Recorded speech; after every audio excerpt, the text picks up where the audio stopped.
I listen to you, and I read your comments, and I know what you want. You like Halo What If scenarios? You will get Halo What If scenarios. This time we're going to kick it up a notch. We are not just going to explore what if Noble 6 had escaped Halo Reach, we are going to explore what if the whole Noble team had escaped Halo Reach. But the story does need to be plausible, so here we go. We begin at the mission Long Night of Solace. The reason why George ended up dying in the original Halo continuity is because the timer for the slip space bomb got damaged and he had to activate it manually, sacrificing himself in the process. But in this particular scenario, that elite that would have damaged the slip space timer ends up missing that shot, and George is able to kill him in time, allowing the timer for the slip space bomb to work normally the way it was intended, allowing Six and George to escape while activating the slip space bomb.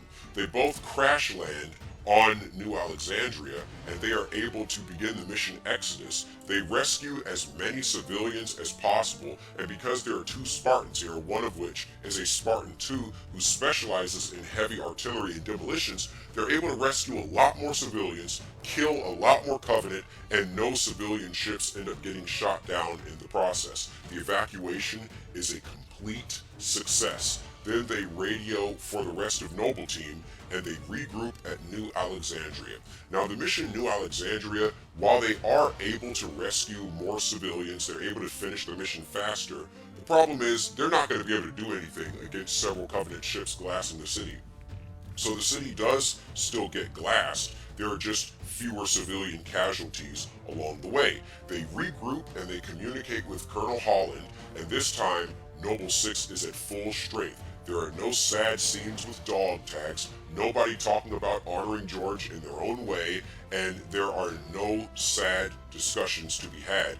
The team is still bummed about the fact that they are losing the war in general, but when they go downstairs to the underground bunker, this is where another change in the story takes place. Because George is still alive, he is the one that the elite sniper chooses to shoot instead of Cat. Why? Because George is a bigger target than Cat is. George, because he's a bigger Spartan, he's the easier one for the sniper to take a pop shot at. So the sniper ends up sniping George in his arm, which does cause him some damage and is painful, but it's nothing he couldn't fix if he gets his hands on a med kit or a health pack. So Cat survives the underground bunker scene in New Alexandria. Next, they go to complete the mission package, and because Noble 6 is at full strength, this mission is a piece of cake. They finish it more quickly, there are fewer human casualties, everything goes smoothly. They get to the mission Pillar of Autumn, and this time, because Noble 6 is at full strength, they choose not to split up, they all stay together, and Carter decides to execute this as a ground mission entirely. They get out of the Pelican earlier, so Carter does not take any aerial damage, and they are actually all able to board the Pillar of Autumn this time. Because they got to Captain Keyes faster, they don't need to jump in the Mac cannon and distract that main cruiser while the Pillar of Autumn escapes like in the original storyline. Why? They got there sooner. They were able to get on board the Pillar of Autumn before that cruiser arrived, and they were all able to escape with their lives. So the Pillar of Autumn, with a Noble team that's at full strength, and Master Chief and Mayor Goodway are all able to fight more effectively in the mission Pillar of Autumn from Halo CE. In this particular mission, because you have a full complement of Spartans as well as the ODSTs and Marines, there are literally 0 successful Covenant boardings on board the Pillar of Autumn.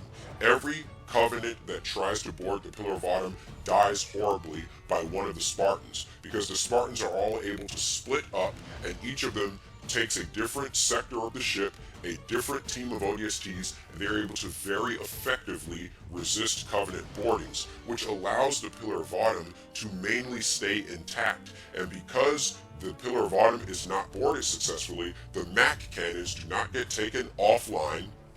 This allows the Pillar of Autumn to damage a lot more Covenant ships, stay intact for longer, and stay in the space fight a lot longer.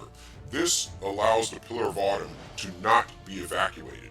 Remember, They have maintained control of this entire ship. They did not lose the ship to the Covenant like in the original storyline, so Captain Keyes never gives an evacuation order because it's a lot safer to be near Noble Team than it is to land on the ring and face uncertain odds against the Covenant on the Halo ring. But they do eventually land, but they do not make an emergency crash landing like in the original storyline. Instead, Captain Keyes just allows the ship to hover in low orbit on the Halo ring and use the silent cartographer area as a main staging point and a forward operations base. So they basically have a forward base at the silent cartographer, and they have the Pillar of Autumn still hovering in low orbit as basically a mothership. So Captain Keyes stays on board the Pillar of Autumn, which is very important. Because he stays on board the Pillar of Autumn and he's protected by Spartans, he never gets captured. And because Captain Keyes never gets captured, the Covenant don't know about him. And because the Covenant don't know about him, when the Flood assimilate the Covenant, they don't absorb any knowledge that pertains to Captain Keyes. And this results in the Flood not targeting Keyes to turn him into a grave mine. Speaking of which, because the humans pretty much stay in the silent cartographer area or on board the Pillar of Autumn ship that's intact this time, they don't end up spreading themselves all over the Halo ring and spreading them so thin and spreading their resources so thin that they fall down to the Flood.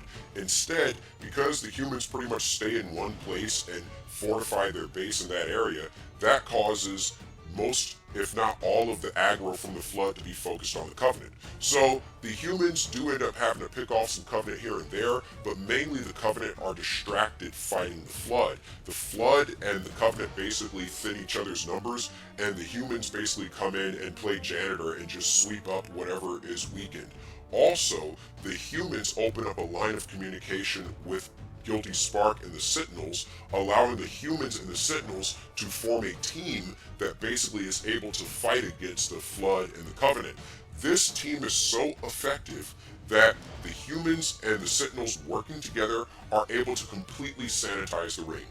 The Covenant have basically all either been assimilated by the Flood, or which ones don't end up getting assimilated by the Flood are killed by Spartans. This allows the humans and the Sentinels working together to completely take over the ring with no human casualties falling by the Flood. The only creatures the Flood have been able to assimilate are Covenant, and they wiped out the Covenant so badly that the humans basically have an easy time picking off whatever Covenant are left. Not only this, but the Covenant wiped out the Flood so badly that the humans are able to easily pick out whatever Flood are left and basically just obliterate them. They then end up setting up another operations base at the site of the control room, and they basically turn the control room into a research center where they're going to research more about the ring, research more about Forerunner technology, and research a way to try to cure the Flood. Cortana is able to open up communications with Guilty Spark as well as the engineers and use them to make repairs and upgrades to the Pillar of Autumn. So they spend a few months there basically repairing the Pillar of Autumn and upgrading it significantly and getting engineers and Sentinels on board. Think about in the Halo 4, which is in the 343 continuity, you had the UNSC Infinity. Well, in this scenario, the Pillar of Autumn is basically the equivalent of a much more upgraded Infinity. It is able to be so far upgraded that it can dominate any Covenant ship it comes up against, which causes Captain Keyes to say his same line that he said in the original Halo, "Time for a little payback." He decides to jump into slipspace, go back to Halo Reach, and obliterate what's left of the fleet of Particular Justice and fleet of Homogeneous Clarity. Because he has such a heavily upgraded ship that's part human, part Forerunner in its technology, the Covenant don't stand a chance. So the Spartans reclaim Reach, they finish what they started, and it leads to the humans being able to take a breather. And this is what would happen if all of Noble Team survived Halo Reach. Let me know what you think in the comments below.